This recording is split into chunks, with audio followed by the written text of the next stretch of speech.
लोकसभा चुनाव के चलते मध्य प्रदेश में वीवीआईपी मूवमेंट तेज हो गया है। एमपी की खजुराहो सीट छोड़कर सभी 28 सीटों पर बीजेपी कांग्रेस के बीच सीधा मुकाबला है। बीजेपी सभी 29 सीटें जीतना चाहती है। इसके लिए पार्टी के सभी स्टार प्रचारक लगातार क्षेत्रों के दौरे कर रहे हैं और जनता के बीच पार्टी की मजबूती दिखा रहे हैं। वहीं कांग्रेस के स्टार प्रचारक एमपी में चुनाव प्रचार से बचते नजर आ रहे हैं। क्या है जमीनी स्तर पर हकीकत, देखिए इस पर ये रिपोर्ट। छिंदवाड़ा सहित प्रदेश की 6 सीटों पर पहले चरण में मतदान हो चुका है, जबकि अन्य 3 चरणों के लिए चुनाव प्रचार चल रहा है। बीजेपी जहां 24 अप्रैल को होने वाले प्रधानमंत्री नरेंद्र मोदी के 5वें दौरे की तैयारियों में जुटी है, वहीं राहुल गांधी का प्रदेश में केवल एक चुनावी दौरा हुआ है।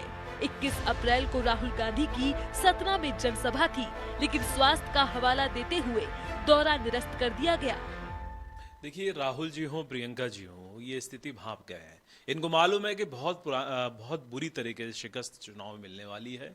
तो जिस प्रकार से बेमन को प्रत्याशी इन्होंने खड़े किए हैं, वो बेमन से चुनाव जरूर लड़ रहे हैं, लेकिन पूरी ताकत के साथ वो जानते हैं कि किस प्रकार से चुनाव हारना है। आप देखिए, कुछ लोग फॉर्म में जबरदस्ती गलतियां कर रहे हैं ताकि उनका फॉर्म रद्द हो जाए। मतलब राजनीति में जो सीखे सिखाए लोग हैं, आखिर फॉर्म में ऐसी क्या गलती कर रहे हैं कि चुनाव से निरस्त पहले हो जाता है और फॉर्म निरस्त होने के बाद वो हार पहले स्वीकार कर लेते। तो राहुल गांधी जी जानते हैं कि बीमार बनकर ही रैलियों में ना जाना ठीक है, क्योंकि जिस प्रकार से उनके प्रत्याशी चुनाव लड़ रहे हैं बेमन से, तो रैलियों में और रोड शो में, सभाओं में भीड़ कहाँ से आएगी। कार्यकर्ता जब बेमन से घर बैठ गया है, उसका मन नहीं है चुनाव लड़ने का, तो वो जानते हैं कि चुनाव लड़ने का कोई फायदा नहीं है।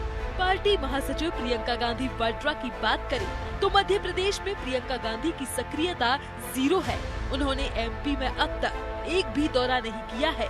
ऐसे में कांग्रेसियों ने सफाई देते हुए कहा है कि प्रियंका गांधी के चुनावी कार्यक्रम प्रस्तावित है। मालवा और ग्वालियर में उनकी जनसभाएं होंगी।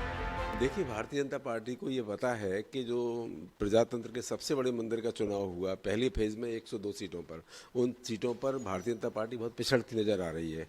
कांग्रेस बहुत आगे बढ़ती नजर आ रही है। मध्य प्रदेश की बात करें तो 6 सीटों पर चुनाव हुआ है। 6 में 5 सीटों पर कांग्रेस जबरदस्त मजबूत है और 1 पर टक्कर है। तो भाजपा परेशानी के दौर से गुजर रही है। इसलिए माननीय प्रधानमंत्री महोदय 5-5 दौरे कर रहे हैं और दौरों में इनकी सभाओं में भीड़ नहीं हो रही है। इनकी भाषणों से, इनकी भाषा से समझ में आता है कि कितनी खींच माननीय प्रधानमंत्री महोदय के चेहरे पर दिखाई देती है। अब आप कहेंगे कि कांग्रेस के बड़े नेता क्यों नहीं आ रहे, तो कांग्रेस के सर्वे सर्वा होते हैं पार्टी के अध्यक्ष। माननीय खड़गे जी कल ही मध्य प्रदेश में सभा को संबोधित कर रहे थे और आने वाले समय में राहुल गांधी जी, प्रियंका गांधी जी, यहाँ तक कि सोनिया गांधी जी, ये रोड मैप तैयार हो रहा है और अभी आने वाले दूसरे फेज में बड़े नेता भी यहाँ शिरकत करेंगे। राहुल गांधी जी भी आएंगे।